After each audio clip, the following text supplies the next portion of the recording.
Srimati Bindu CP Madam, Joint Director of Agriculture, Kerala Agro Business Company. Sri Jairaj Sir, Assistant Executive Engineer, Department of Agriculture, GOK. Sri Jacob Joy Sir, World Bank, Assistant Director of Agriculture and Team Leader, Kera Project. Suresh Thampi Sir, Assistant Director of Agriculture, PPM Cell, Government of Kerala. We have Sonali Ma'am, Regional Manager of Central Warehousing Corporation. We have Sri Devan Chandrasekharan, who is the founder and managing director of a startup, agritech startup. Then Sri Charles Vijay Varghese, again he is the founder of Nava Design and Innovations Private, and also they are the startup. So just to brief you, we will have 2 quick rounds. I think we have got some 29 and a half minutes. So 2 rounds, 2-2-minute each, 1.5 to 2 minute each is what, questions will be posed, and then your inputs will be seeked. So I think starting with Beena Mole Anthony Madam. Ma'am, as you have been, chairing and leading the FPO flagship program of RKVY 2019-20 scheme Nalamda Nokumbu SFAC 50 Pudiya FPC start cheyidittundu pinne Pudiya Pare 50 FPC undayirunnu adu nammal supports pinne some projects of the SHM, some projects with the MSME. So if you could highlight what is the kind of current schemes or project which SFAC is handling, and the kind of support we are giving to the farmer producer organizations and agro MSMEs. എല്ലാവർക്കും നമസ്കാരം. SFAC MD ആണെന്ന് പരിചയപ്പെടുത്തി കഴിഞ്ഞല്ലോ. SFACയുടെ കീഴിൽ പല പദ്ധതികൾ നടപ്പിലാക്കുന്നുണ്ട്. അതിലൊരു മെയിനായിട്ടുള്ള ഒരു സ്കീമാണ് FPCകളുടെ ഹാൻഡ് ഹോൾഡിംഗ്. RKVY സ്കീം 19-20 തുടങ്ങിയതാണ്. അതിൻ്റെ ഭാഗമായിട്ട് പുതിയ FPCകളെ ഹാൻഡ് ഹോൾഡ് ചെയ്യുക, അതുപോലെ നിലവിലുള്ള FPCകളുടെ സ്ട്രെങ്തനിങ്, പുതിയ FPCകളായിട്ട് 50 FPCകളെയും സ്ട്രെങ്തനിങ്, പഴയ നിലവിലായിട്ട് തുടങ്ങിയ FPCകൾ പല സ്റ്റേജിൽ നിൽക്കുന്നവയുടെ സ്ട്രെങ്തനിങ് ആയിട്ട് അങ്ങനെ 50 FPCകളും, അതേപോലെ നിലവിലുള്ള FPCകളിൽ തന്നെ പ്രൊജക്ട് ബേസ്ഡ് ആയിട്ട് എന്തെങ്കിലും പദ്ധതികൾ ചെയ്യാൻ ആഗ്രഹിക്കുന്ന FPCകൾ റീവാമ്പിംഗ് എന്ന് പറഞ്ഞുള്ള സ്കീമിലും അവരെ അസിസ്റ്റ് ചെയ്യുന്നുണ്ട്. ഇപ്പം മെയിനായിട്ട് ഫോക്കസ് ചെയ്തിരിക്കുന്ന ഈ RKVY സ്കീമിലുള്ള 50 FPCകളാണ്. അതിൽ 50 നമ്മൾ ഉദ്ദേശിച്ചതെങ്കിൽ 48 എണ്ണമേ ഇതുവരെ രജിസ്റ്റർ ചെയ്യാനായിട്ട് സാധിച്ചുള്ളൂ. ആ 48-ൽ തന്നെ ഇന്നിപ്പോൾ പറഞ്ഞതുപോലെ FPCകളൊക്കെ പല സ്റ്റേജിലാണ്. അതിലൊരു 48 രജിസ്ട്രേഷൻ കഴിഞ്ഞെങ്കിൽ ആക്ച്വലി ആ മെയിൻ പേർപ്പസിലേക്ക്, അതായത് ഒരു വാല്യൂ ആഡഡ് പ്രൊഡക്റ്റിലേക്ക് വന്നിട്ടുള്ളവർ 17 പേരാണ് വന്നിരിക്കുന്നത്. അവരും ഇപ്പോൾ പറയുവാണെങ്കിൽ അതൊരു ശൈശവദശയിൽ തന്നെയാണ്. നല്ലൊരു സ്റ്റേജിലേക്ക് അവരെ ഹാൻഡ് ഹോൾഡ് ചെയ്ത് GT ആണ് അവരെ ഹാൻഡ് ഹോൾഡ് ചെയ്യുന്ന PMUCA ആയിട്ട് വർക്ക് ചെയ്യുന്നത്. അതുപോലെ ജില്ലകളിലും ഏജൻസികളുണ്ടെങ്കിൽ പോലും പല രീതിയിലുള്ള പ്രശ്നങ്ങൾ അഭിമുഖീകരിക്കുന്നുണ്ടെങ്കിലും അവർ വളരെ ഒരു ഉത്സാഹത്തോടെ തന്നെയാണ് FPCകളെല്ലാം മുൻപോട്ട് പോകുന്നത്. ഇങ്ങനെയൊരു കർഷകരെ, സ്മോൾ ആൻഡ് മാർജിനൽ ഫാമേഴ്സിനെ ഈ രീതിയിൽ കൂട്ടി യോജിപ്പിച്ച് അവരെ ഒരു ഗ്രൂപ്പാക്കി ഒരു കമ്പനിയായിട്ട് രജിസ്റ്റർ ചെയ്ത് എക്സ്പോർട്ട് ചെയ്യുക എന്നുള്ള ഒരു ലക്ഷ്യത്തിലേക്കൊക്കെ അവരെ എത്തിക്കാൻ സാധിച്ചത് തന്നെ വലിയൊരു കാര്യമാണ്. എങ്കിലും അവർ ഒത്തിരി ബാലാരിഷ്ടതകൾ ഫേസ് ചെയ്യുന്നുണ്ട്. മെയിനായിട്ടുള്ള പ്രോബ്ലം എന്ന് പറഞ്ഞു കഴിഞ്ഞാൽ ഫണ്ടിൻ്റെ ഷോർട്ടേജ് ഉണ്ട്. അതുപോലെ ഗവൺമെൻറ് സ്കീമിൽ ഞങ്ങൾ കൊടുക്കുന്ന റീഇംബേഴ്സ്മെൻ്റ് ആണ്, അതും നമുക്ക് സമയത്ത് കൊടുക്കാനായിട്ട് സാധിക്കുന്നില്ല. അതുപോലെ അവർ ക്യാപിറ്റൽ ഷോർട്ടേജിൻ്റെ കാര്യം പറയുന്നുണ്ട്. അതുപോലെ മാർക്കറ്റിങ്, വേണ്ടതായിട്ടുള്ള പബ്ലിസിറ്റി, ഇതിലൊക്കെ ഉണ്ട്. പക്ഷേ ഇതിലൊക്കെ ഗവൺമെൻറ് പല സ്റ്റെപ്സ് എടുക്കുന്നുണ്ട് അവർക്ക് വേണ്ടിയിട്ട് അവരെ ഹാൻഡ് ഹോൾഡ് ചെയ്ത് മുൻനിരയിലേക്ക് കൊണ്ടുവരാനായിട്ട്. ഇപ്പോൾ സാർ രാവിലെ പറഞ്ഞു കേരള അഗ്രോ ബ്രാൻഡിങ് ഉണ്ട്, കേരള അഗ്രോ ഷോപ്സ് ഉണ്ട്, ഇങ്ങനെ പല കാര്യങ്ങൾ ചെയ്യുന്നു. അതേപോലെ തന്നെ MSME സ്കീമുകളിൽ, അതുപോലെ MSME സ്കീമിലും നമ്മൾ കുറേ യൂണിറ്റ്സിന് സപ്പോർട്ട് കൊടുത്തിട്ടുണ്ട്. മാക്സിമം 50 lakhs വരെ കൊടുത്തിട്ടുണ്ട് MSME സ്കീമുകളിൽ. അതുപോലെ 10,000 കേന്ദ്ര ഗവൺമെൻറ് 10,000 FPCകൾ നബാർഡൊക്കെയാണ് അതിൻ്റെ ഇംപ്ലിമെൻറ്റിംഗ് ഏജൻസി. അതിൻ്റെ സ്റ്റേറ്റ് ലെവലിലുള്ള നോഡൽ ഓഫീസറായിട്ടും പ്രവർത്തിക്കുന്ന MD SFAC ആണ്. അപ്പം ഇവരെല്ലാം പല സ്റ്റേജിലുണ്ട്. നമ്മുടെ നാട്ടിൽ പറയുകയാണെങ്കിൽ 400-ലധികം FPCകളുണ്ട്. പക്ഷേ അവർക്ക് നല്ല രീതിയിലൊരു സപ്പോർട്ട് ഇപ്പോൾ കാപ്കോയുടെ ഈ ഇനീഷ്യേറ്റീവ് വളരെ FPCകൾക്ക് നല്ലൊരു ഉത്സാഹം നൽകുമെന്ന് തീർച്ചയായിട്ടും വിചാരിക്കുന്നു. അവരെ തീർച്ചയായിട്ടും കൈപിടിച്ച് ഉയർത്തി കൊണ്ടുവരാനായിട്ട് സാധിക്കും തന്നെയാണ് പ്രതീക്ഷിക്കുന്നത്. Thank you, ma'am. So our question is to Jacob sir, you. Ningal aana leading the World Bank Kera project. Adu chilpo ellarku ariyam. Adu recently 2000 plus 2000 plus crore outlay project aanu. So sir, because we have lot of participation from the FPOs, agri MSME, coach exporter gar, pinne individual entrepreneurs and farmers ഉണ്ട്. So if you can briefly highlight what are the major components which Kera project of the World Bank will support, and what are the opportunities for our FPOs or the entrepreneurs or even the startups to integrate with the World Bank project Kera. എല്ലാവർക്കും നമസ്കാരം. എൻ്റെ പേര് Jacob, assistant ഡയറക്ടറാണ് department of അഗ്രികൾച്ചറിൽ. കേര world bank പ്രോജക്റ്റിലെ team ലീഡറായിട്ടും ഇപ്പോൾ work ചെയ്യുന്നു. കേര world bank project എന്ന് പറയുന്ന പ്രോജക്റ്റിൻ്റെ ഫുൾ നെയിം എന്ന് പറയുന്നത് Kerala climate resilient agri value chain modernisation എന്നാണ്. ആ പേര് സൂചിപ്പിക്കുന്നത് പോലെ തന്നെ ഈ പ്രോജക്റ്റ് ക്ലൈമറ്റ് റെസിലിയൻസിലും കേരളത്തിൻ്റെ കാർഷിക മേഖലയിലുള്ള പ്രതിരോധം വർദ്ധിപ്പിക്കുക, അതുപോലെ തന്നെ അഗ്രി വാല്യൂ ചെയിൻ്റെ മോഡേണൈസേഷൻ, ഈ രണ്ട് പ്രധാനപ്പെട്ട മേഖലകളിലാണ് ഈ ഒരു പ്രോജക്റ്റ് എംഫസിസ് കൊടുക്കുന്നത്. 5 വർഷമാണ് ഈ പ്രോജക്റ്റിൻ്റെ കാലാവധി. 2365 കോടി രൂപയാണ് ഈ പ്രോജക്റ്റിൻ്റെ മൊത്തം അടങ്കൽ തുക. 70% വേൾഡ് ബാങ്കിൻ്റെ അസിസ്റ്റൻസും 30% സംസ്ഥാന സർക്കാരിൻ്റെ വിഹിതവുമായിട്ടാണ് ഈ പ്രോജക്റ്റ് നടപ്പിലാക്കാനായിട്ട് ഉദ്ദേശിക്കുന്നത്. പ്രധാനമായിട്ട് 4 ഘടകങ്ങളാണ് ഈ ഒരു പ്രോജക്റ്റിലുള്ളത്. Climate resilience and mitigation. Climate resilience and mitigation എന്ന് പറയുമ്പോൾ തന്നെ അവിടെ ഒരു ടെക്നോളജിയിൽ ഈ പ്രോജക്റ്റ് ഇൻ്റർവെൻഷനുണ്ട്. അത് എന്താണ് എന്ന് പറഞ്ഞു കഴിഞ്ഞാൽ, ഈ പ്രോജക്റ്റിൻ്റെ പേര് പറയുന്നത് പോലെ തന്നെ, നാമധേയം വെളിവാക്കുന്നത് പോലെ തന്നെ, കേരളത്തിലെ തിരഞ്ഞെടുക്കപ്പെട്ട 22 ക്രോപ്സിൻ്റെ ക്ലൈമറ്റ് റെസിലിയൻസ്, അതായത് കാലാവസ്ഥാ വ്യതിയാനത്തോടുള്ള അവയുടെ പ്രതിരോധം വർദ്ധിപ്പിക്കുന്നതിനുള്ള ഗവേഷണങ്ങൾ നടക്കുക, അതിൻ്റെ പൈലറ്റ് ടെസ്റ്റിംഗ് നടക്കുക, പുതിയ ടെക്നോളജീസ് വിവിധ ഈ മേഖലയിൽ പ്രവർത്തിക്കുന്ന ഏജൻസീസ് വഴി അവയിൽ കേരളത്തിലേക്ക് കൊണ്ടുവരിക, കേരള കാർഷിക സർവകലാശാലയും കൂടെ ഉൾപ്പെടുത്തിക്കൊണ്ട് പാക്കേജ് ഓഫ് പ്രാക്ടീസസ് നവീകരിക്കുക. അതുമാത്രമല്ല, നമ്മുടെ കാലാവസ്ഥാ വ്യതിയാനത്തോട് കർഷകരെ സഹായിക്കാൻ വേണ്ടി സർക്കാർ എടുത്തിരിക്കുന്നതാണ് വിള ഇൻഷുറൻസ്. അത് കുറച്ചുകൂടി പരിഷ്കരിക്കുക. അഗ്രോമെട്രോളജിക്കൽ ഡാറ്റ അതെങ്ങനെ കുറച്ചുകൂടി നമുക്ക് കർഷകർക്ക് പ്രയോജനപ്പെടുന്ന രീതിയിൽ ഉപയോഗിക്കാൻ കഴിയുമെന്നുള്ളതിനെ പറ്റിയിട്ട് ഈ പ്രോജക്റ്റിൽ നമ്മൾ ഇൻ്റർവെൻഷൻ നടത്തുന്നുണ്ട്. മാത്രമല്ല, കേരളത്തിലെ വിവിധ കൃഷി വകുപ്പിൻ്റെ സ്ഥാപനങ്ങൾ, സമിതി ഉൾപ്പെടെയുള്ള സ്ഥാപനങ്ങൾ എങ്ങനെ നവീകരിക്കാൻ നമുക്ക് കഴിയുക എന്നുള്ള ഇത്യാദി കാര്യങ്ങൾ നമ്മൾ ആ ഒരു കമ്പോണൻറ്റിൽ ചെയ്യുന്നുണ്ട്. മറ്റൊരു പ്രധാനപ്പെട്ട കാര്യമാണ്, പാലക്കാട് ജില്ലയിൽ നമ്മൾ നെൽകർഷകരെ സഹായിക്കാൻ വേണ്ടിയിട്ട് അവിടുത്തെ മലമ്പുഴ ഇറിഗേഷൻ കനാലിൻ്റെ ലെഫ്റ്റ് ബാങ്ക് കനാൽ നവീകരിക്കുന്നതിന് വേണ്ടിയിട്ട് ഏകദേശം 20,000 ഹെക്ടറിൽ ഓൾട്ടർനേറ്റ് വെറ്റിംഗ് ആൻഡ് ഡ്രൈയിങ് എന്നുള്ള ലോ കാർബൺ എമിഷൻ ആ ഒരു കമ്പോണൻറ്റ് നമ്മളവിടെ നടപ്പിലാക്കാനായിട്ട് ഉദ്ദേശിക്കുന്നുണ്ട്. രണ്ടാമത്തെ പ്രധാനപ്പെട്ട മറ്റൊരു കമ്പോണൻ്റാണ് smallholder commercialisation for local economic development through value addition. അവിടെയാണ് FPOs, പ്രൊഡക്റ്റീവ് അലയൻസ് ഒക്കെ കടന്നു വരുന്നത്. മാത്രമല്ല, കേരളത്തിലെ റബ്ബർ, കാർഡമ, കോഫി എന്നീ കർഷകരെ സഹായിക്കുന്നതിനും അവിടെ റീപ്ലാന്റേഷൻ സഹായിക്കുന്നതിനും അതിൽ നമുക്ക് കമ്പോണൻ്റ് ഉണ്ട്. FPOസിനെ കുറിച്ച് പറയുമ്പോൾ ഒരു പ്രൊഡക്റ്റീവ് അലയൻസ്, അതായത് കേരളത്തിലെ ഏകദേശം 150ഓളം FPOസിനെ തിരഞ്ഞെടുത്തുകൊണ്ട് അഗ്രി ബിസിനസ് പ്ലെയേഴ്സുമായിട്ട് എങ്ങനെ നമുക്കവരെ കോർത്തിണക്കി മാർക്കറ്റ് ലിങ്കേജ് അവർക്ക്, അതുപോലെ തന്നെ എക്സ്പോർട്ട്, ഈ ഒരു മേഖലയിൽ നമുക്ക് എങ്ങനെ അവരെ കൊണ്ടുവരുവാൻ കഴിയുമെന്നുള്ളതിനും ഈ ഒരു പദ്ധതിയിൽ നമ്മൾ വിഭാവനം ചെയ്യുന്നുണ്ട്. മൂന്നാമത്തെ ഘടകം എന്ന് പറയുന്നത് അഗ്രി ബിസിനസ്, അഗ്രി പാർക്കുകൾ, അഗ്രി ബേസ്ഡ് MSMEs, അതുപോലെ തന്നെ startups.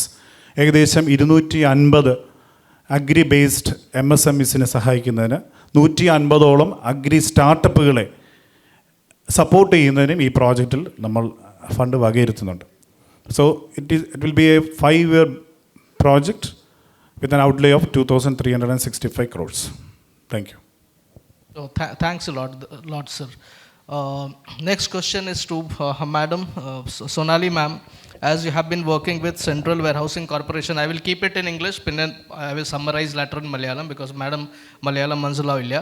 The Central Warehousing Corporation, if you can brief in Kerala, what are our operations, which all locations primarily we are operating. Pinne nammal FPO, we have our FPOs all across 14 districts. So there might be gaps in terms of information, which they may not know. Such and such facilities is available wherein they can use it on rental basis and strengthen their own supply chain, hence strengthen the entire agri value chain ecosystem in Kerala. So yes, ma'am. First of all, thank you, Capco. Thank you, Ashish sir, for inviting CWC in this summit. We are really honored to be a part of this forum. To start with, I'll just give it in brief. Central Warehousing Corporation is a statutory body. We come under the Ministry of Consumer Affairs and Public Distribution. We have been established under an act which is called as Warehousing Regulation Act 1962. Pan-India, we have existence. We have around 568 warehouses, around 129 lakh metric ton capacity. In Kerala, we have existence in only 13 warehouses. We have around 2.2 lakhs metric ton capacity. We have 2 other warehouses under construction in the district of Kasaragod. So we will be around 15 warehouses in Kerala. We have a presence in 9 districts as of now. We are planning to purchase land also or take it on lease so that we can construct more warehouses. Now coming to the services of CWC, initially we had started to accommodate the post-harvest losses that farmers faced. After the harvest, they have to sell their product to the market. But in the meantime, they are waiting for the sale prices to go high, to have a good rate to their produce.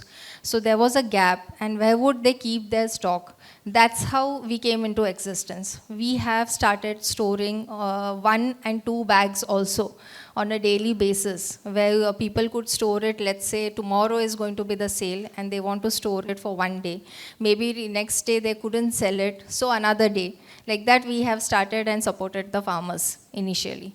Eventually we became an integral part of the PDS system, where Food Corporation of India wanted capacities at huge capacities.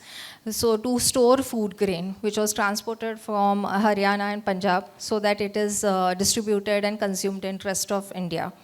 And then we eventually upgraded ourselves. We took e-commerce as our partners. We have having them as our depositors for a very long time.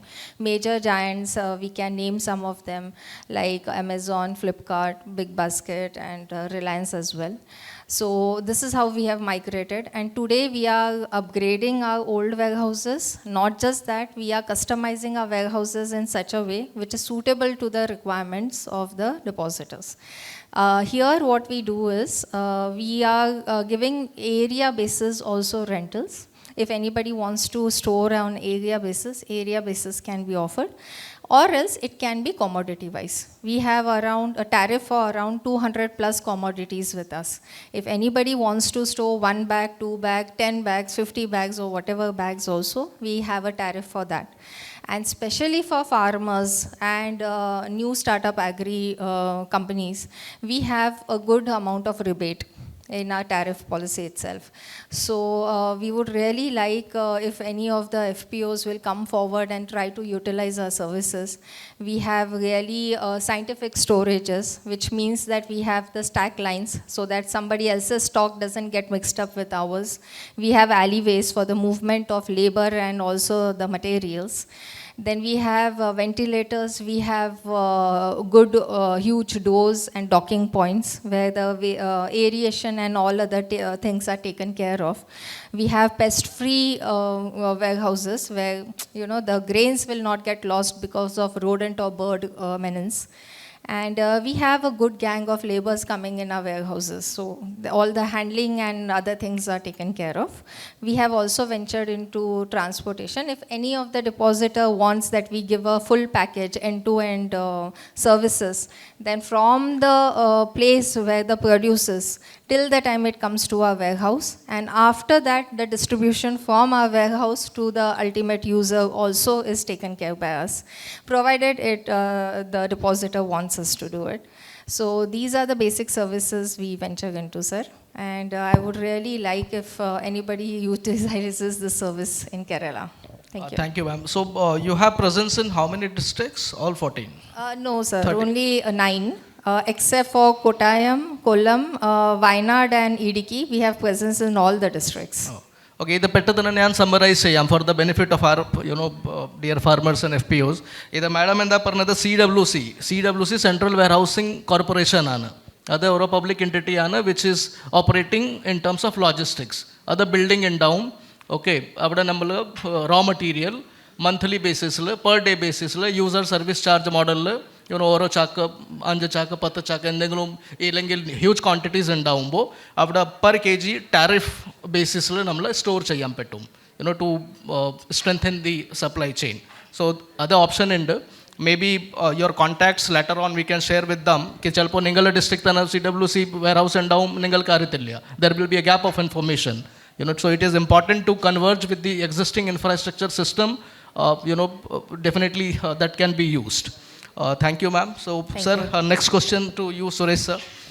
In the recent news, namla ellar newspaper, bilengil kore presentations, I'm sure a lot of you would have also come to know about a pudiya initiative ana Navodhan, NAWODHAN. Keganendao Navodhan. Anybody has heard about Navodhan? Maybe 10% still 90% of among we 350 people have not heard. So it is important to highlight what is the kind of initiative department has taken under Navodhan, so that in the next day, sir, we possibly get right applications from FPOs or the lead farmers also, and then we can help them with the smart farming system. So over to you, sir, for brief highlights. So good evening all. A big salute to our collector bro, we commonly call us നമ്മുടെ Prashant sir IAS. അദ്ദേഹത്തിന് ആദ്യം ഒരു big സല്യൂട്ടോട് കൂടിയാണ് ഈ നവോത്ഥാൻ എന്ന് പറയുന്ന ഈ പദ്ധതിയെക്കുറിച്ച് പറയുന്നത്. ഇത് അദ്ദേഹത്തിൻ്റെ മനസ്സിൽ നിന്ന് വരുന്ന പദ്ധതിയും നമ്മളത് പ്രാവർത്തികമാക്കാനായിട്ട് ശ്രമിക്കുന്ന ഒരു പദ്ധതിയും കൂടെയാണ്. കഴിഞ്ഞ പാനലിൽ ജെയിംസ് സാർ പറഞ്ഞു നിർത്തിയ സ്ഥലത്തു നിന്നാണ് നവോത്ഥാൻ എന്ന് പറയുന്ന പദ്ധതിയെക്കുറിച്ച് നല്ലൊരു കാഴ്ചപ്പാടുണ്ടായി എന്നാണ്. അപ്പം ആ കാഴ്ചപ്പാട് എന്താണ് എന്ന് ഞാൻ ആദ്യം പറയാം. ഇപ്പോൾ ധാരാളം ഭൂ ഉടമകളുണ്ട്. അപ്പം നേരത്തെയുള്ള എല്ലാ ഡിസ്കഷൻ പാനൽസിലെല്ലാം വന്നതാണ് ഫ്രാഗ്മെൻറ്റഡ് ലാൻഡ്, തുണ്ടവൽക്കരിക്കപ്പെട്ട ഭൂമി, കൃഷി ചെയ്യാൻ ലാഭകരമാകില്ല എന്നൊരു കാഴ്ചപ്പാടിലേക്ക് വന്നപ്പോഴത്തേക്കാണ് ഇങ്ങനെ ഒരു പദ്ധതി നമ്മൾ രൂപീകരിച്ചത്. ധാരാളം കർഷകരുണ്ട്, കൃഷി ചെയ്യാൻ അറിയാവുന്ന, എൻ്റെ കയ്യിൽ ഭൂമി തരൂ ഞാനത് പൊന്നാക്കി മാറ്റാം എന്ന് പറയുന്ന കർഷകർ ധാരാളമുണ്ട്. അവർ ആധുനിക രീതിയിലുള്ള പ്രിസിഷൻ ഫാമിങ്ങും അതുപോലുള്ള വിവിധ ആധുനിക ടെക്നോളജീസ് യൂസ് ചെയ്തുകൊണ്ട്, സാങ്കേതിക വിദ്യകൾ ഉപയോഗിച്ചുകൊണ്ട് കൃഷി ചെയ്യുന്ന ധാരാളം കർഷകർ നമ്മുടെ ഇടയിലുണ്ട്. ഈ കർഷകർക്ക് ഭൂമിയില്ല എന്നുള്ളതാണ് ഏറ്റവും ഒരു വലിയ ഒരു സങ്കടം എന്ന് പറയുന്നത്. ധാരാളം ഫാർമേഴ്സ് ഒന്ന് പറഞ്ഞിട്ടുണ്ട്, സാറേ ഞങ്ങൾക്ക് ഭൂമി ഇതാ, ഇൻസ്റ്റെഡ് ഓഫ് 100 കോടി കൊണ്ട് അല്ലെങ്കിൽ 10 കോടി കൊണ്ട് ബാങ്കിലിടുന്നതിന് പകരം ആ ഇൻവെസ്റ്ററിൻ്റെ അടുത്ത് എൻ്റെ കയ്യിൽ തരാൻ പറയും, ഞാനൊരു 3 മാസം കൊണ്ടോ 1 വർഷം കൊണ്ടോ അതിനെ ഒരു 30% ആക്കി കൊടുക്കാം, വേറെ ഒരു ബാങ്കിലും കിട്ടില്ല എന്ന് പറയുന്ന വളരെ കോൺഫിഡൻ്റ് ആയിട്ടുള്ള ഫാമേഴ്സ് ഉണ്ട്. അൺലെസ് ആൻഡ് അണ്ടിൽ നമ്മുടെ കാലാവസ്ഥ അനുകൂലമാകണമെന്ന് മാത്രം. അത് അനുകൂലമാകും എന്നുള്ള ശുഭാപ്തി വിശ്വാസത്തോടു കൂടി ഈ ഒരു പ്രോജക്റ്റ് നമ്മൾ നടപ്പിലാക്കുകയാണ്. അതായത് ഭൂമിയുള്ള ഭൂവുടമകളിൽ നിന്നും ഭൂമി നമ്മൾ ഒരു സർവീസ് ലെവൽ എഗ്രിമെൻറ്റ് എൻ്റെ ബേസിൽ. എന്താണ് സർവീസ് ലെവൽ എഗ്രിമെൻ്റ് എന്ന് ചോദിക്കുകയാണെങ്കിൽ, പാട്ടകൃഷി നമ്മുടെ കേരളത്തിൽ അനുവദനീയമല്ല, ലീഗലി ഇറ്റ് ഈസ് നോട്ട്, എന്താ പറയുക, അതിനൊരു റോളില്ല. അങ്ങനത്തെ ഒരു സാഹചര്യത്തിൽ പലപ്പോഴും നമ്മൾ പാട്ടകൃഷി ചെയ്യുന്നുണ്ട്. പക്ഷേ ആ പാട്ടകൃഷി ഒരിക്കലും നിലനിൽക്കില്ല ലീഗലി. അപ്പോൾ അതുകൊണ്ടാണ് പാട്ടകൃഷിക്ക് പകരമായിട്ട് ഭൂ ഉടമ കർഷകനെ സർവീസ് ചെയ്യാനായിട്ട് ക്ഷണിക്കുന്നു. He is inviting the farmer to do the service. എന്താണ് സർവീസ് ചെയ്യുന്നത്? അവന് കൃഷി ഇറക്കുക, നിലമൊരുക്കുക, വിത്തിടുക അല്ലെങ്കിൽ തൈ നടുക, അത് പരിപാലിക്കുക, വളമിടുക, കീടനാശിനി തളിക്കുക, അല്ലെങ്കിൽ ഓർഗാനിക് ഫാമിംഗ് ചെയ്യുക, ഹാർവെസ്റ്റ് ചെയ്യുക. അവൻ വരുമാനം ഉണ്ടാക്കുന്നു. ഈ വരുമാനം ഉണ്ടാക്കുന്നതിൻ്റെ ഒരു ഭാഗം ഭൂ ഉടമയ്ക്ക് കൊടുക്കുന്നു. This is what you mean by service level agreement. ആ സർവീസ് ലെവൽ എഗ്രിമെൻറ്റ് നടപ്പിലാക്കുന്നതോടുകൂടെ ഈ ഭൂ ഉടമകളുടെ ഭൂമി നമുക്കൊരു 10 ഏക്കറോ 5 ഏക്കറോ ഉള്ള ഒരു കൺസോളിഡേറ്റ് ലാൻഡ് നമുക്ക് അവരിൽ നിന്നും നല്ല കൃഷി ചെയ്യാൻ അറിയാവുന്ന കർഷകൻ്റെ കയ്യിലേക്ക് കൊടുക്കുകയാണ്. അവൻ കൃഷി ചെയ്യുന്നു. കൃഷി ചെയ്തതിന് ശേഷം അവൻ ഒരു റവന്യൂ എടുത്തതിന് ശേഷം അതിൻ്റെ ഒരു ഭാഗം കർഷകന് ഭൂ ഉടമയ്ക്ക് തിരിച്ചു കൊടുക്കുന്നു.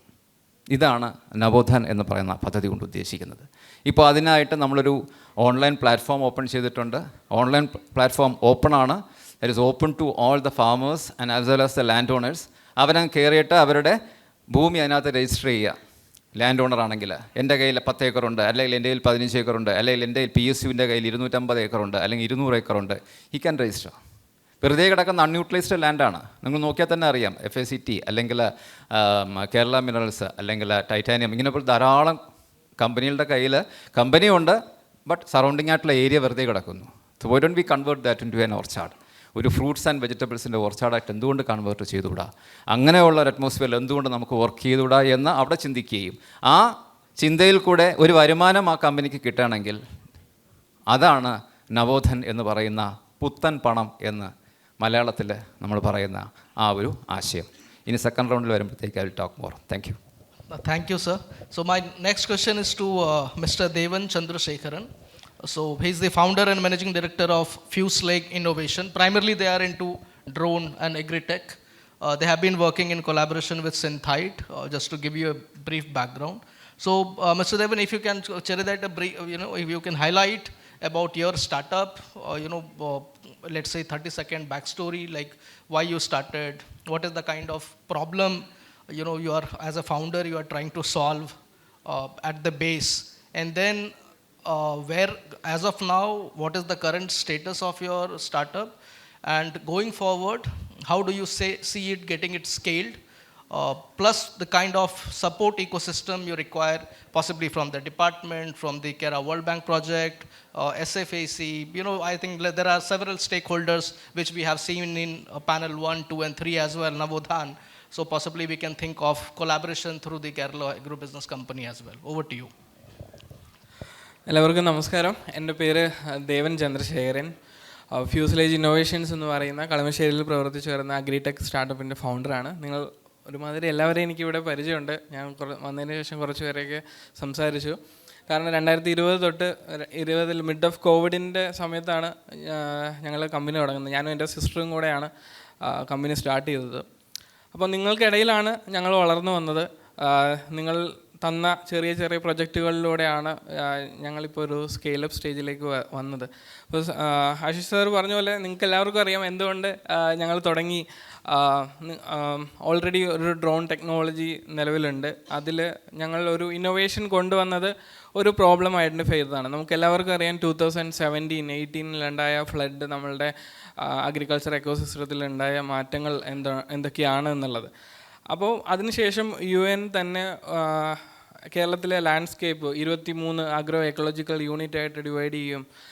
ഓരോ യൂണിറ്റ്സ് ബേസ്ഡ് ആയിട്ടുള്ള ഫാമിംഗ് പ്രാക്ടീസസ് ഇൻട്രൊഡ്യൂസ് ചെയ്യണമെന്നുള്ളൊരു കൺസെപ്റ്റ് കൊണ്ടുവരുമ്പോൾ ഞങ്ങൾ ചിന്തിച്ചത് നമ്മളെല്ലാവരും മണ്ണെറിഞ്ഞ് കൃഷി ചെയ്യുന്നത് പോലെ നമുക്ക് ഇലയെറിഞ്ഞ് കൃഷി ചെയ്യുക, അല്ലെങ്കിൽ ഒരു പ്ലാന്റിൻ്റെ ഗ്രോത്ത് ക്യാരക്ടറിസ്റ്റിക്സ് മനസ്സിലാക്കി എങ്ങനെ നമുക്ക് കൗണ്ടർ ആപ്ലിക്കേഷൻ കൊടുക്കാം. അതിനൊരു method of standard operating protocol നമ്മൾ കേരള അഗ്രികൾച്ചർ യൂണിവേഴ്സിറ്റീസുമായിട്ടും റിസേർച്ചിലൂടെ നമ്മളൊരു പ്രോട്ടോക്കോളിലേക്ക് വന്നു. അത് നമ്മൾ ഡ്രോണിലൂടെ ഇൻട്രൊഡ്യൂസ് ചെയ്തതിന് ശേഷം നമ്മൾ ഓരോ ജില്ലയിലും പൈലറ്റ് പ്രൊജക്റ്റ് ചെയ്തു. ഓരോ ജില്ലയിലും ഡിഫറെൻ്റ് ആയിട്ടുള്ളൊരു ഔട്ട്പുട്ടാണ് നമുക്ക് കിട്ടിയത്. എന്നിരുന്നാൽ തന്നെ ഒരു 15 തൊട്ട് 35% വരെ ഈൽഡ് കൂട്ടാൻ ഈ ഡ്രോൺ ഉപയോഗിച്ചിട്ടുള്ള ടെക്നോളജി കൊണ്ട് സാധിച്ചു എന്നുള്ളതായിരുന്നു ഞങ്ങളുടെ സക്സസ്. അതുപോലെ തന്നെ 70% അഗ്രികൾച്ചർ ഇൻപുട്സ് കുറച്ച് ഉപയോഗിക്കാൻ പറ്റി എന്നുള്ളതും ഫാർമേഴ്സിനെ പ്രോഫിറ്റബിൾ ആക്കാൻ ഞങ്ങൾക്ക് സാധിച്ചു എന്നുള്ളതാണ്. അത് എങ്ങനെയെന്ന് പറഞ്ഞാൽ നിങ്ങൾക്ക് എല്ലാവർക്കും അറിയാം, നമ്മൾ 2 ഡ്രോണുകളാണ് ഇൻട്രൊഡ്യൂസ് ചെയ്തത്. ഒരു സർവേലൻസിനുള്ള ഡ്രോണും, ആ ഡ്രോൺ അടുത്തൊരു ഡ്രോണിലേക്ക് കമ്മ്യൂണിക്കേറ്റ് ചെയ്യുന്നതാണ് സ്പ്രെഡിങ് ആക്ടിവിറ്റീസിനൊക്കെ വേണ്ടിയിട്ട്.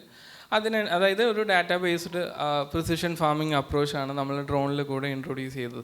ഇപ്പോൾ നമ്മൾ കേരളത്തിൽ ഏകദേശം ഒരു 4 ലക്ഷം ഏക്കറോളം നമ്മൾ സർവീസ് ചെയ്യുന്നുണ്ട്. അതുപോലെ ഇന്ത്യയിൽ മൊത്തം നമുക്ക് 4 ഡീലേഴ്സ് ഉണ്ട്. ആന്ധ്ര, ഗുജറാത്ത്, തമിഴ്നാട്, കർണാടക ഇവിടെയൊക്കെയാണ് നമ്മളുടെ ഡീലേഴ്സ്. ഓൾസോ ക്യാംകോ നമ്മളുടെ ഡീലറാണ്. അതുപോലെ തന്നെ ഇപ്പോൾ ഏകദേശം ഒരു 520 ഡ്രോൺസ് നമ്മൾ ഇന്ത്യ ഒട്ടാകെ സെല്ല് ചെയ്തു. അതുപോലെ ആഡ് ഓൺ ചെയ്യാൻ ഞാൻ ആഗ്രഹിക്കുന്നത്, നമ്മളുടെ ഈ ഒരു ഫ്യൂസലേജ് എന്ന് പറയുന്ന കമ്പനി ഞങ്ങൾ ഇൻട്രൊഡ്യൂസ് ചെയ്തതൊരു തദ്ദേശീയമായിട്ട് ഡെവലപ്പ് ചെയ്തെടുത്തൊരു പ്രൊഡക്റ്റാണ് നിങ്ങളുടെ ഫാമേഴ്സിൻ്റെ മുന്നിലേക്ക് ഞങ്ങൾ ഇൻട്രൊഡ്യൂസ് ചെയ്തത്. അതുകൊണ്ട് തന്നെ ഞങ്ങളുടെ കമ്പനി ആണ് ഇന്ത്യയിലെ ഒരു 3 കമ്പനീസിൽ DRDOയുടെയും അതുപോലെ തന്നെ സിവിൽ ഏവിയേഷൻ്റെയും സർട്ടിഫിക്കേഷൻ കിട്ടിയ 3 കമ്പനീസിലൊരു കമ്പനിയാണ് ഫ്യൂസലേജ്.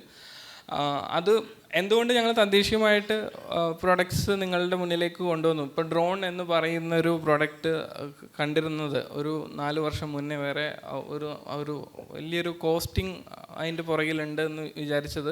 ഞങ്ങൾ ഇൻഡിജീനിയസേഷനിലൂടെ ആ കോസ്റ്റിംഗ് ഒരു 50% കുറയ്ക്കാൻ സാധിച്ചിട്ടുണ്ട്.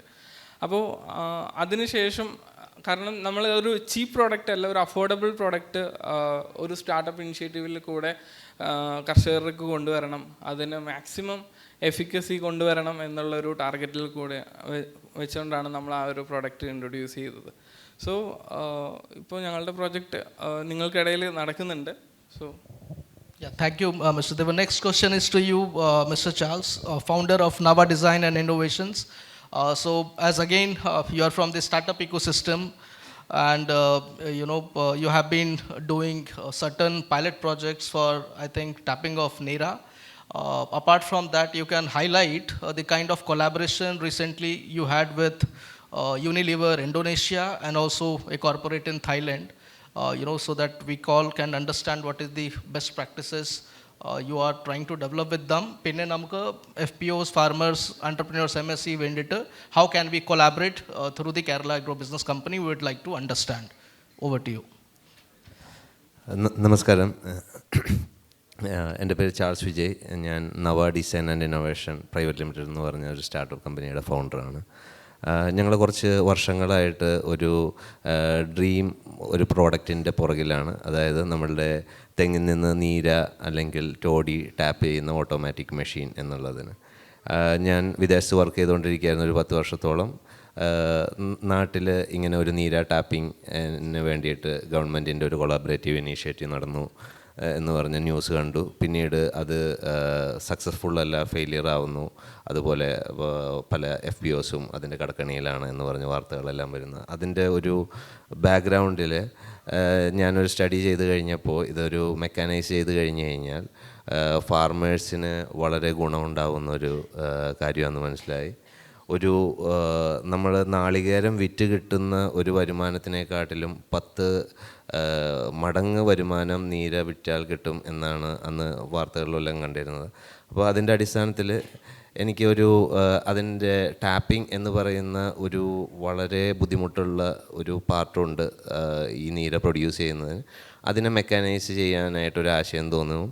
അതിനുശേഷം നാട്ടിൽ വന്ന് നമ്മൾ ഈ കമ്പനി സ്റ്റാർട്ട് ചെയ്യും. അതിൻ്റെ ഡിസൈനിന് നമുക്ക് പാറ്റൻ്റ് എടുത്തു.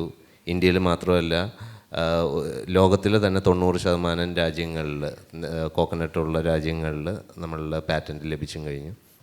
അപ്പോൾ ഞങ്ങളുടെ ഈ മെഷീൻ ചെയ്യുന്നത് നിലവിൽ നമുക്ക് ട്രഡീഷണലായിട്ട് ടാപ്പ് ചെയ്യുമ്പോൾ ഒരു ടാപ്പർ ദിവസം 2 തൊട്ട് 3 നേരം തെങ്ങിൻ്റെ മുകളിൽ കയറി ഇറങ്ങി അങ്ങനെ ഒരു 2-3 മാസം കൊണ്ടാണ് ഒരു പൂക്കുല ടാപ്പ് ചെയ്യുന്നതെങ്കിൽ ഈ മെഷീൻ ഒരിക്കൽ ഫ്ലവറിൽ നമ്മുടെ പൂക്കുലയിൽ വെച്ച് ഘടിപ്പിച്ച് കഴിഞ്ഞ് കഴിഞ്ഞാൽ പിന്നെ ഈ മെഷീൻ തനിയെ പ്രവർത്തിച്ച് ട്യൂബ് വഴി താഴെയുള്ള കണ്ടെയ്നറിൽ നീര കളക്ട് ചെയ്യുന്ന രീതിയാണ് ഞങ്ങൾ ഡെവലപ്പ് ചെയ്തിട്ടുള്ളത്. അപ്പോൾ കഴിഞ്ഞ വർഷത്തിന് മുന്നേ തന്നെ ഞങ്ങൾ തൃശ്ശൂരിലുള്ള TCPC എന്ന് പറഞ്ഞിട്ടുള്ള ഒരു FPO ആയിട്ട് ചേർന്നിട്ട് ഇതിൻ്റെ പൈലറ്റിംഗ് പ്രോജക്റ്റുകൾ ചെയ്തുകൊണ്ടിരിക്കുകയായിരുന്നു. വളരെ നല്ല രീതിയിൽ പോകുന്നുണ്ടായിരുന്നു. അപ്പോൾ ഈ വർഷം ഞങ്ങൾക്ക് യൂണിലിവറിൽ നിന്നും അതുപോലെ തന്നെ തായ്ലാൻഡിലുള്ള ഒരു വലിയ സാപ്പ് പ്രൊഡ്യൂസിങ് കമ്പനിയിൽ നിന്നും നമുക്ക് പൈലറ്റ് ചെയ്യുന്നതിനുള്ള ക്ഷണമുണ്ടായിരുന്നു. അവിടെ ഞങ്ങൾ ചെന്ന് കഴിഞ്ഞ് ഈ മെഷീനെല്ലാം ഫിക്സ് ചെയ്ത് കഴിഞ്ഞ് നമ്മൾ ടാപ്പിംഗ് പ്രോസസ്സെല്ലാം കണ്ടു കഴിഞ്ഞപ്പോൾ എനിക്ക് മനസ്സിലാക്കാൻ കഴിഞ്ഞത് നമ്മൾ ചെയ്യുന്നത് ഒരു ബെസ്റ്റ് പ്രാക്ടീസ് അല്ല എന്ന് ബോധ്യപ്പെട്ടു. അതുമാത്രമല്ല, ഞങ്ങളുടെ മെഷീൻ കുറേയും കൂടി സോഫിസ്റ്റിക്കേറ്റഡ് ആയിട്ടായിരുന്നു നമ്മൾ ഉണ്ടാക്കിയിരുന്നത്. അത്രയും ആവശ്യമില്ലാതെ തന്നെ നമുക്ക് ടാപ്പ് ചെയ്യാൻ പറ്റും എന്നുള്ളൊരു തിരിച്ചറിവും കൂടി ഉണ്ടായിരുന്നു. അപ്പോൾ ഈ വർഷം തന്നെ ഞങ്ങൾ പ്രൊഡക്ഷനിലേക്ക് പോകാനായിരുന്നു പദ്ധതി ഇട്ടിരുന്നത്. അപ്പോൾ ഈ പൈലറ്റിങ്ങിൻ്റെ കാര്യങ്ങൾ ചെയ്തു കഴിഞ്ഞപ്പോൾ വന്ന പുതിയ അറിവുകളുടെ അടിസ്ഥാനത്തിൽ അതിൽ ചെറിയ മാറ്റങ്ങളെല്ലാം വരുത്തിയിട്ട് അടുത്ത വർഷത്തോടെ ആ പ്രൊഡക്ഷൻ ആരംഭിക്കാനാണ് ശ്രമിക്കുന്നത്. ഇത് അവർ തായ്ലാൻഡിൽ ഇപ്പോൾ ടാപ്പ് ചെയ്യുമ്പോൾ അവർക്ക് നാളികേരം വിറ്റ് ലഭിക്കുന്ന പൈസേനേക്കാളും 10 മടങ്ങ് പോലും അല്ല 20 മടങ്ങ് ലാഭമാണ് കിട്ടുന്നത്. ഞാൻ ഇവിടെ FPOs ആയിട്ട് ചേർന്ന് വർക്ക് ചെയ്തപ്പോൾ കണ്ട ഒരു വ്യത്യാസം എന്താണെന്ന് പറഞ്ഞു കഴിഞ്ഞാൽ അവരുടെ ബ്രാൻഡിങ് അല്ലെങ്കിൽ പ്രോഡക്റ്റ് പാക്കേജിങ് ഇതിനകത്തെല്ലാം പല ലിമിറ്റേഷൻസ് ഉണ്ട്. അവിടെ അവർ B2B ആയിട്ട് വർക്ക് ചെയ്യുന്നു. അപ്പോൾ ബ്രാൻഡിങ്, കൊമേഴ്ഷ്യലൈസേഷൻ ഇതെല്ലാം വളരെ ഭംഗിയായിട്ട് നടക്കുന്നു. ബാക്കി പിന്നീട് സംസാരിക്കും. Yeah, thank you for your insights. Now, next question is to Sri Jairaj sir, Assistant Executive Engineer, DOE, Government of Kerala. So, sir, if you can highlight the kind of initiatives, what is happening in terms of irrigation infrastructure, which are the key areas of the focus, and which are the district, where the focus has been, and what kind of convergence option is there for the farmers or the FPOs in those particular districts wherein the investments are being made as of now? എല്ലാവർക്കും നമസ്കാരം. എൻ്റെ പേര് ജയരാജൻ. കൃഷി വകുപ്പിൽ engineering വിഭാഗത്തിൽ assistant executive എഞ്ചിനീയറായിട്ട് work ചെയ്യുന്നു. കാർഷിക മേഖലയിലെ അടിസ്ഥാന സൗകര്യ വികസന പ്രവൃത്തികളും എഞ്ചിനീയറിംഗ് പ്രവൃത്തികളുമാണ് നമ്മുടെ എഞ്ചിനീയറിംഗ് വിഭാഗം നോക്കുന്നത്. പിന്നെ കൂടാതെ നമ്മുടെ സെൻട്രൽ സെക്ടർ സ്കീംസ് നോക്കുന്നുണ്ട്. സെൻട്രൽ സെക്ടർ സ്കീമിൽ സ്മാം പദ്ധതി വളരെ പോപ്പുലറായിട്ടുള്ള കൃഷി വകുപ്പിൻ്റെ ഒരു കേന്ദ്രാവിഷ്കൃത പദ്ധതിയാണ് സ്മാം പദ്ധതി. ആ സ്മാം പദ്ധതിയുടെ 5 വർഷമായിട്ട് ഞാൻ നോഡൽ ഓഫീസറായിട്ടിരിക്കുകയാണ്. നമ്മൾ ഇന്ത്യയിൽ തന്നെ ആദ്യമായിട്ട് കിസാൻ ഡ്രോൺസ് ഇൻട്രൊഡ്യൂസ് ചെയ്ത സമയത്ത് ശരിക്കും ഫസ്റ്റ് 2021-22 FPOസിന് ഡ്രോൺ കൊടുക്കുന്നൊരു സ്കീം വന്നു. അതിൽ ഫസ്റ്റിൽ 100% CSS ആയിരുന്നു, 100% ഗവൺമെൻറ് ഓഫ് ഇന്ത്യ ഗ്രാൻഡ് ആയിരുന്നു. അത് ആദ്യമായിട്ട് അവൈൽ ചെയ്തത് നമ്മുടെ സ്റ്റേറ്റ് ആയിരുന്നു. എനിക്ക് തോന്നുന്നു ഇവിടെ തന്നെ ഉണ്ടെന്ന് തോന്നുന്നു. ഒരു 14 FPOസിന് നമ്മൾ കിസാൻ ഡ്രോൺസ് കൊടുത്തു. അവർക്ക് എല്ലാവർക്കും ഡെമോ ചെയ്യാനുള്ള പൈസയും 3000 രൂപ ഹെക്ടറിന് വെച്ചിട്ട് ഓരോ FPOസിനും നമ്മൾ കൊടുത്തിട്ടുണ്ട്. അത് നല്ല രീതിയിൽ ഇംപ്ലിമെൻറ്റ് ചെയ്ത FPOസിൻ്റെ എല്ലാ സഹകരണം ഉണ്ടായിരുന്നു. പിന്നെ ആ സ്കീം കണ്ടിന്യൂ ചെയ്തില്ല ഗവൺമെൻറ് ഓഫ് ഇന്ത്യ. ഇപ്പോൾ ആളുകൾ വരുന്നുണ്ട്, പക്ഷേ ഗവൺമെൻറ് ഓഫ് ഇന്ത്യ ആ സ്കീം ഇപ്പോൾ ഇല്ല. അന്ന് 75% സബ്സിഡിക്കാണ് കൊടുത്തത്. പിന്നെ നമ്മൾ മെയിനായിട്ട് ഇംപ്ലിമെൻറ്റ് ചെയ്യുന്നത് നബാർഡ് അസിസ്റ്റഡ് പ്രോജക്റ്റുകളാണ്. നബാർഡിൻ്റെ പാടശേഖരങ്ങളുടെ അടിസ്ഥാന സൗകര്യ വികസന പ്രവൃത്തികൾ, കൃഷി വകുപ്പിൻ്റെ ഫാമുകളിലെ പ്രവൃത്തികൾ, ഇതാണ് അടുത്തതായിട്ട് ചെയ്യുന്നത്.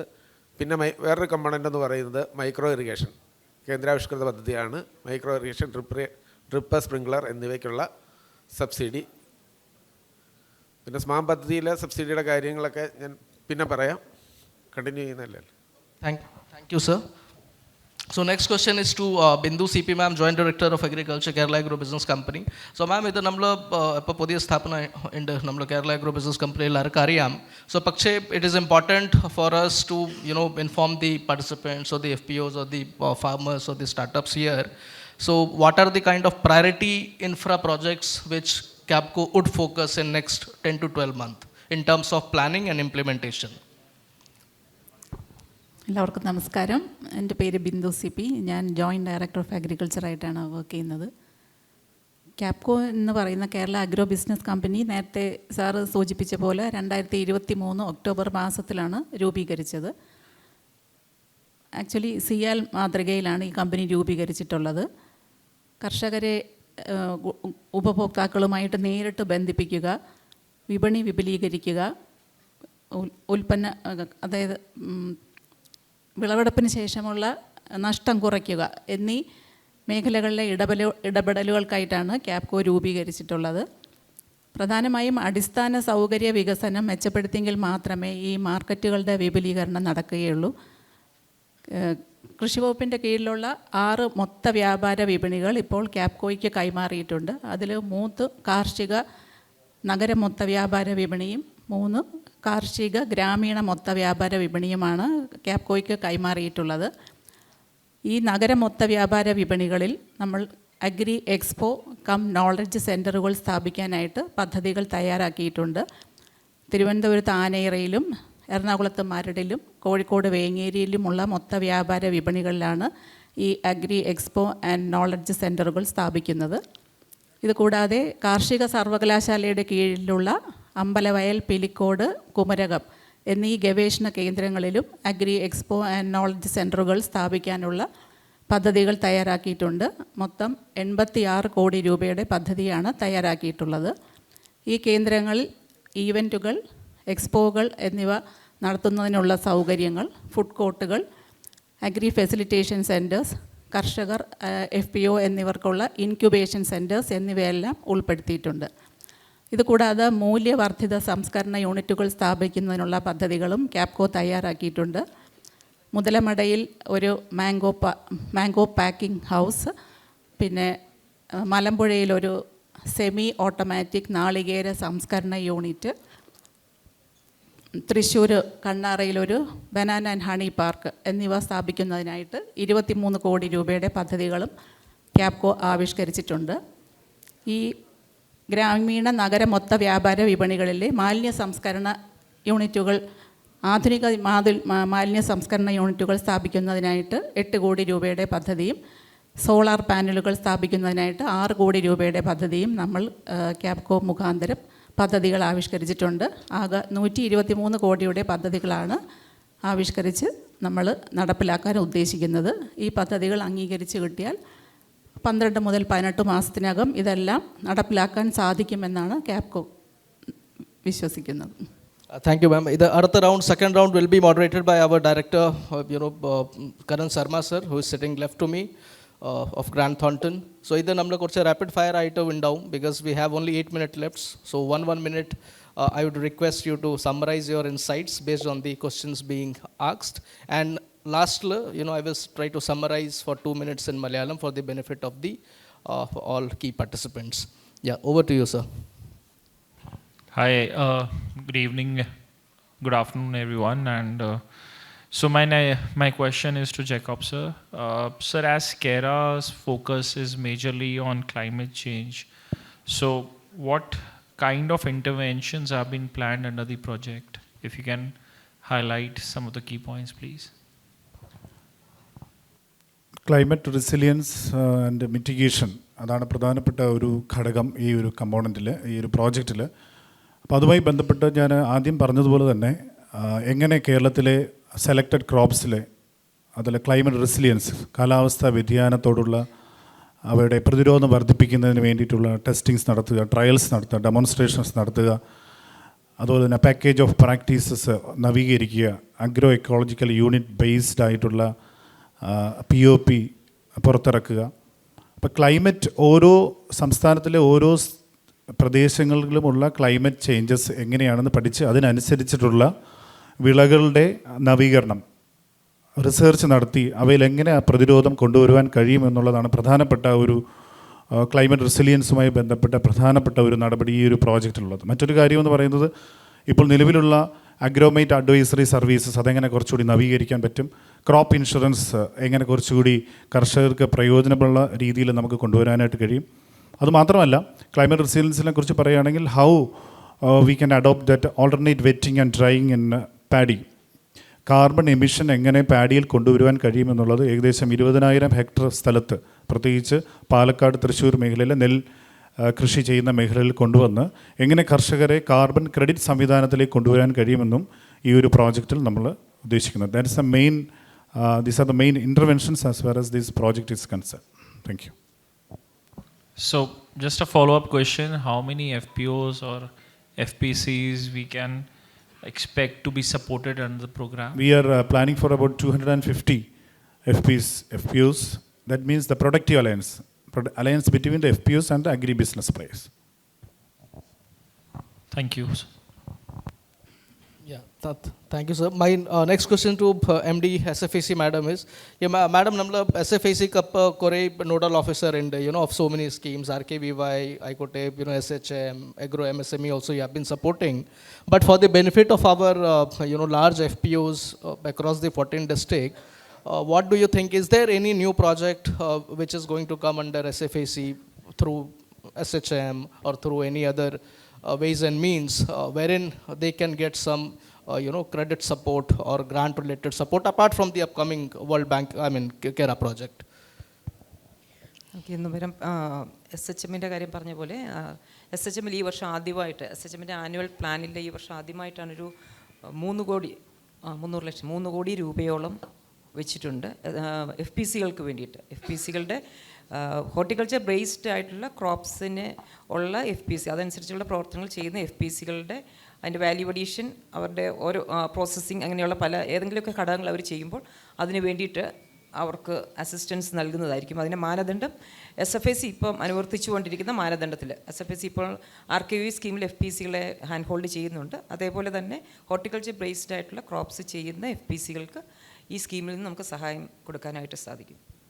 പിന്നെ നമ്മൾ പറയുന്നുണ്ട് പഞ്ചായത്തുകളുടെ LSGDകളുടെയൊക്കെ കൺവേർജൻസ്. ഇപ്പം പറഞ്ഞു സ്റ്റേറ്റിൻ്റെ ആനുവൽ പ്ലാനിൽ നിന്നുള്ള ഫണ്ട് കുറവാണ്. അതേപോലെ പക്ഷേ ഗ്രാമപഞ്ചായത്തുകൾക്കും ബ്ലോക്ക് പഞ്ചായത്ത് ജില്ലാ പഞ്ചായത്തുകൾക്കും ഒക്കെ FPCകളെ സപ്പോർട്ട് ചെയ്യാനായിട്ട് പറ്റും.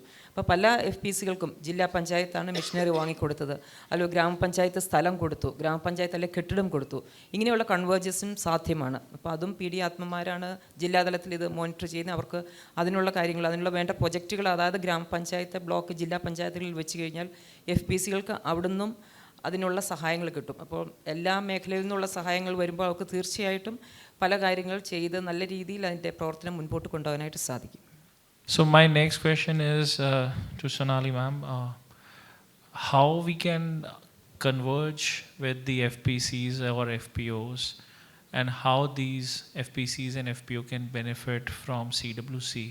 Our warehouses are WDRA registered, which means that if you store a stock over here and on the basis of our warehouse receipt, you can pledge to the banks, any banks.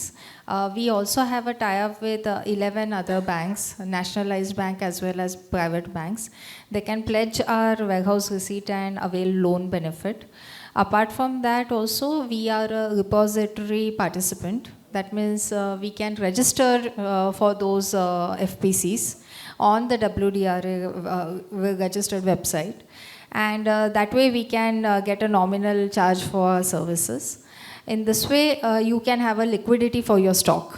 The farmers can have liquidity towards their stock. They can avail the benefit. And also, whenever there is a lien which is cancelled, whenever they are free, they can take away the deposits from here.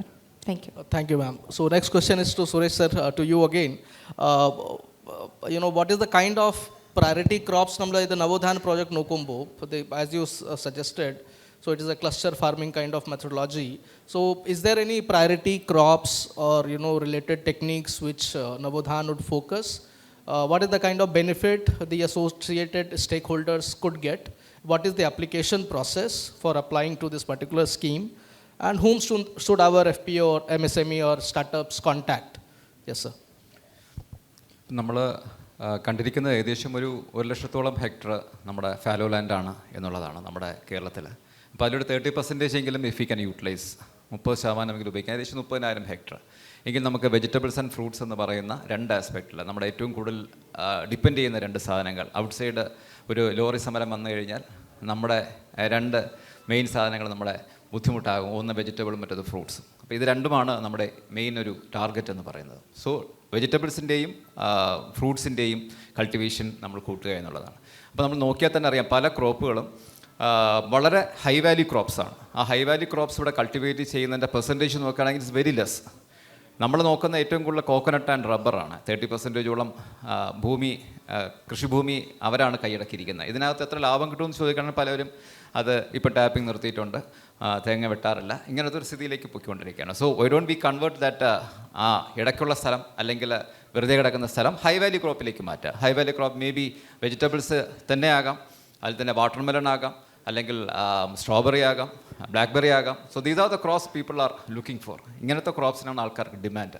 അപ്പം അങ്ങനെയാണ് ആൾക്കാർ നമ്മൾ സമീപിച്ചപ്പോഴാണ് നവോധൻ എന്ന പറഞ്ഞ ഈ പദ്ധതിയിലേക്ക് ഞങ്ങൾ വരികയും ഇതിൻ്റെ ഒരു സെലക്ഷൻ പ്രോസസ്സിലേക്ക് പോകുന്നത്. അപ്പോൾ ഒരു ഓൺലൈൻ പ്ലാറ്റ്ഫോം നമ്മൾ ക്രിയേറ്റ് ചെയ്തിട്ടുണ്ട്, ഒരു ലിങ്ക് ഉണ്ട്. ക്യാപ്കോ ആണ് ഇതിൻ്റെ SPV. That is an important thing you have to remember.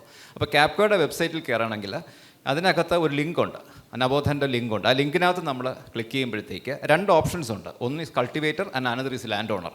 അപ്പോൾ ലാൻഡ് ഓണർ ആണ് നമ്മളെങ്കിൽ അതിനകത്ത് ക്ലിക്ക് ചെയ്യണമെങ്കിൽ ലാൻഡ് ഓണറിൻ്റെ കാറ്റഗറീസ് വരും. PSU ആണോ, ട്രസ്റ്റ് ആണോ, ടെമ്പിൾ ആണോ, അല്ലെങ്കിൽ പ്രൈവറ്റ് ഓണറാണോ, അതിൻ്റെ ആ കാറ്റഗറിയിൽ ക്ലിക്ക് ചെയ്തതിന് ശേഷം നിങ്ങൾ അതിനകത്തുള്ള ലാൻഡ് ഡീറ്റെയിൽസ് ആഡ് ചെയ്യുക. ഇതാണ് ആദ്യത്തെ കാര്യം. ഇപ്പോൾ ലാൻഡ് ഡീറ്റെയിൽസ് ആഡ് ചെയ്യാന്ന് വെച്ച് കഴിഞ്ഞാൽ അതിനകത്ത് വെള്ളമുണ്ടോ, കർഷകന് ആവശ്യമായിട്ടുള്ള ഡീറ്റെയിൽസ് എല്ലാം അതിനകത്ത് കൊടുക്കണം. അല്ലെങ്കിൽ കർഷകൻ നോക്കിയിട്ട് ഇത് എന്തിനാണ് ഉപയോഗിക്കുന്നത് എന്നുള്ളൊരു ചോദ്യം വരും. അപ്പോൾ അതിനകത്ത് ഫെൻസിങ് ഉണ്ടോ, ഇറിഗേഷൻ ഉണ്ടോ, അതെല്ലാം കാര്യങ്ങൾ അതിനകത്ത് ആഡ് ചെയ്യുക. And second thing is cultivator. കൾട്ടിവേറ്ററിനകത്ത് ക്ലിക്ക് ചെയ്യുമ്പോഴത്തേക്ക് അതിനകത്ത് ഓരോ ഓപ്ഷൻസ് വരും. FPO ആണോ, FPC ആണോ, സ്റ്റാർട്ടപ്സ് ആണോ, അഗ്രിപ്രണർ ആണോ, ഇൻഡിവിജ്വൽ ഫാർമർ ആണോ, ഇങ്ങനെയുള്ള ഓപ്ഷൻസ് വരും. ആ ഏത് ഓപ്ഷനാണ് നിങ്ങൾക്ക് താല്പര്യമുള്ളത് ആ ഓപ്ഷൻ ക്ലിക്ക് ചെയ്യുക. FPO ആണെങ്കിൽ FPOയിൽ ക്ലിക്ക് ചെയ്യുക, അല്ലെങ്കിൽ FPC ആണെങ്കിൽ FPC ക്ലിക്ക് ചെയ്യുക. And you have to add the details of FPC. Registration എന്നാണ്, എന്താണ് നിങ്ങളുടെ ടേൺ ഓവർ, അങ്ങനത്തെ കാര്യങ്ങളൊക്കെ രജിസ്റ്റർ, നിങ്ങളുടെ അക്കൗണ്ട് നമ്പറും കൂടെ അതിനകത്ത് രജിസ്റ്റർ ചെയ്യുക. This is a thing you have to do. അതിനുശേഷം ലാൻഡിൻ്റെ ഡീറ്റെയിൽസ് നമ്മുടെ കയ്യിലുണ്ട്. ഏകദേശം 1600ഓളം ഏക്കർ രജിസ്റ്റർ ചെയ്തിട്ടുണ്ട്. ഏകദേശം 180ഓളം ഫാർമേഴ്സ് രജിസ്റ്റർ ചെയ്തിട്ടുണ്ട് ടിൽ നൗ. അപ്പോൾ ഈ ലാൻഡും ആയിട്ടുണ്ട്, ഫാർമേഴ്സും ആയിട്ടുണ്ട്. Then what we have to do, we have to connect them. ഇതിനെ ഒരു പ്രൊഡക്റ്റീവ് അലയൻസ്, നേരത്തെ ജേക്കബ് പറഞ്ഞ പോലെ ദർ ഇസ് എൻ അലയൻസ്. ആ കണക്ഷൻ എങ്ങനെയാണ് കൊണ്ടുവരുന്നത്? ഇപ്പം ഊട്ടി, നമ്മുടെ ഫോർ എക്സാമ്പിൾ മൂന്നാറിലാണ് ഒരു 10 ഏക്കർ ഉണ്ടെന്ന് വിചാരിക്കുക. മൂന്നാറിന് വേണ്ടിയിട്ട് ഒരു 10 farmers are ready to take. അപ്പോൾ ഒരാൾക്ക് കൊടുത്തേ പറ്റുള്ളൂ. So there should be some transparent method, that is by bidding. ആ ബിഡിങ്ങിനൊരു പ്രൊസീജിയറും ഓൺലൈനിൽ കൂടെ തന്നെയാണ്. അപ്പോൾ ഒരു ഏക്കറിന് 10,000 കൊടുക്കുമോ, 20,000 കൊടുക്കുമോ, 30,000 കൊടുക്കുമോ എന്ന് കർഷകൻ ഹാസ് ടു ഡിസൈഡ്. ആ കർഷകൻ അതിനകത്ത് ബിഡ് ചെയ്യണം. ആ ബിഡിങ്ങിൻ്റെ process may be by next week അല്ലെങ്കിൽ ഈ വീക്കെൻഡിൽ അത് ഫ്ലോട്ട് ചെയ്യും. സോ ഇതുവരെ രജിസ്റ്റർ ചെയ്തിട്ടുള്ള ഏകദേശം എല്ലാ കർഷകരും ഈ ഇടയ്ക്ക് ഇപ്പോഴും എൻ്റെ അടുത്ത് ആരോന്ന് ചോദിച്ചു, സാറേ എപ്പോഴാണ് സാറേ അന്ന് രജിസ്റ്റർ ചെയ്യുക, അതൊന്ന് പുറത്തോട്ട് വരിക എന്നുള്ളത്. So we are ready to do. അത് ഉടനെ തന്നെ ഉണ്ടാകും. So this is a process and people has to select land. ഒരു നല്ലൊരു ഏരിയ സെലക്ട് ചെയ്യുക, ഗംഭീരമായിട്ട് കൾട്ടിവേറ്റ് ചെയ്യുക. So we are with us. ആ അഗ്രികൾച്ചർ ഡിപ്പാർട്ട്മെൻറ്റ് നിങ്ങളുടെ കൂടെ ഉണ്ട് എന്ന് ഒരു വാക്കോട് കൂടി നിർത്തുന്നു. Thank you. So thank you, sir. So in the interest of time and related urgency, I think we will be concluding this particular talk. I will try to summarize all the key discussion points in next 1 to 2 minutes. അപ്പോൾ നമ്മൾ ഇത് 5-6 key take aways അല്ലെങ്കിൽ learnings പറയുമ്പോൾ ഇത് panel ഡിസ്കഷനിൽ ഒന്നാമത്തെ എന്താണ്, നമ്മൾ പുതിയ പ്രോജക്റ്റ് വേൾഡ് ബാങ്ക് കേര പ്രോജക്റ്റ് പറയും. That is 2,000+ crore total project outlay. Other project എന്താണ് 5 വർഷം എപ്പോൾ ഇംപ്ലിമെൻറ്റേഷൻ സ്റ്റാർട്ട് ആവും. അത് നമ്മൾ entrepreneurs, startups, FPOs, FPC എല്ലാവർക്കും project will support up to grant of 60%. Balance നമ്മൾ credit linkage term loan, working capital loan അത് നമുക്ക് മേടിക്കണം. ദാറ്റ് ഈസ് നമ്മൾ കേര പ്രോജക്റ്റ്. അതിൽ എന്താ സാറ് പറഞ്ഞത്, 150 FPOs and 250 agro MSMEs. That will be on productive partnership model. For further details, we can connect to the KERA team. They sit in Trivandrum, plus regional officers are there. Other namka, we will share the contact details with you. MD SFAC madam, SFAC's portfolio നോക്കുമ്പോൾ നമ്മൾ എന്താ ചെയ്യാൻ പറ്റും, convergence again. അപ്പോൾ madam പറഞ്ഞ പോലെ ഓരോ 2 പുതിയ സ്കീം ചിലപ്പോൾ വരും. ചിലപ്പോൾ പുതിയ FPCസിലെ ഗ്രാൻറ്റ് ഇല്ലെങ്കിൽ direct credit support for the buying plant and machinery etcetera based on project components അത് ഉണ്ടാവും. So you have to talk to the SFAC, be in line with them and possibly explore convergence option. മൂന്നാമത്തെ Sonali ma'am എന്താ പറഞ്ഞത്, central warehousing corporation logistics supply chain strengthening related option. അപ്പോൾ 8 to 9 ഡിസ്ട്രിക്ട്സിൽ presence already ഉണ്ട്. So warehouses ഉണ്ട്. അപ്പോൾ നമുക്ക് commodity store ചെയ്യുമ്പോൾ സപ്ലൈ ചെയിൻ സ്ട്രെങ്തനിങ് ചെയ്യാം. അത് മാഡം മാഡംക്ക് മലയാളം അറിയത്തില്ല, പക്ഷേ she has got a big team of Kerala. അപ്പോൾ എല്ലാവരും ഡിസ്ട്രിക്ട്സ് പ്രസൻസ് ഉണ്ട്. നമുക്ക് കോൺടാക്ട് നമ്പർ മേടിച്ചിട്ട് നെറ്റ്വർക്കിംഗ് ചെയ്യാൻ പറ്റും. അത് നോ പ്രോബ്ലം. പിന്നെ സുരേഷ് സാർ, അപ്പം നവോത്ഥാന ഇപ്പോൾ പുതിയ പ്രോജക്റ്റാണ് സാർ പറഞ്ഞ പോലെ. Anybody interested in hi-tech agri farming, for increasing the production system of FNV priority crops in Kerala can have the convergence with the Department of Agriculture. We heard from the 2 startups, they are doing something on drone, something on again SAP. They have collaboration with Thailand, Indonesia, etc. So അപ്പോൾ drone for example ഇപ്പോൾ Sunil sir അവലുണ്ടായിരുന്നു, Wayanad FPC director. അവിടെ നോക്കുമ്പോൾ from drone service itself 10 lakh+ ആണ് turnover in last 4 to 5 മാസം for paddy crop in Wayanad. അപ്പോൾ നമ്മൾ കുറേ തൃശ്ശൂർ ബെൽറ്റ്, പാലക്കാട് ബെൽറ്റ്, അത് സെയിം ബിസിനസ് മോഡൽ സ്ട്രാറ്റജി അതപ്പോൾ നമുക്ക് പഠിക്കണം പോയിട്ട്. What they have done, how they are earning money, how the revenues they are making. That could be option. പിന്നെ as sir said about the irrigation, namle SWAM scheme ഉണ്ട്, that you all must be knowing. So whenever the application is open, sir is there, team is there, we can help you in connecting with the Department of Agriculture and to get related support. Again, madam, Kerala Agro Business Company parna bole, there are 6-7 infrastructure priority projects. Chelpo Agri Expo Center verum, Exhibition Center verum, other number illar benefits, direct benefit and indirect benefit to FPOs, farmer entrepreneurs and down. For those all. So with this, I will conclude, and balance we can talk during the networking and tea break session. So thanks a lot, sir and ma'am, for your humble time. Thank you.